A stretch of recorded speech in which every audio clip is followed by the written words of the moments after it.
देशातील महत्त्वाच्या घडामोडी जाणून घेऊयात। महाराष्ट्र सरकारचा मंत्रिमंडळ विस्तार 15 डिसेंबर रोजी होणार असून नागपुरात आयोजित कार्यक्रमात नवीन मंत्रिमंडळाची शपथ घेणार। राजस्थानमध्ये कडाक्याची थंडी पडली आहे। अमरावती तापमान उणे 5 अंशावर आहे, तर माउंट आबूमध्ये बर्फवृष्टी होतीये। मध्य प्रदेशच्या खंडवामध्ये जादूटोण्याच्या संशयावरून शेजाऱ्यानं कुऱ्हाडीने वृद्धाची हत्या केली।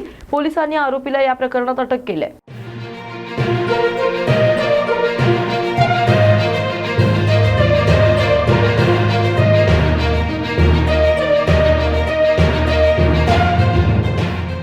पंजाबमध्ये ISIनं पाठीशी घातलेल्या दहशतवादी टोळीचा पर्दाफाश झालाय। ही टोळी बब्बर खालसा इंटरनॅशनलच्या कार्यकर्त्यांकडून चालवली जात असल्याचं पोलिसांनी सांगितलंय। झारखंडच्या बोकारोमध्ये हाईवा ट्रॅक्टर आणि बोलेरो यांच्यात भीषण टक्कर झाली आहे। 6 जणांचा या घटनेत मृत्यू झालाय, तर अनेक जण जखमी झालेत। उत्तर प्रदेशमधील संबल जिल्ह्यामध्ये 20 घरांवर मोठी कारवाई करण्यात आली आहे। DM आणि SP सह पोलीसही दाखल झाले असून तपासणी सुरू आहे।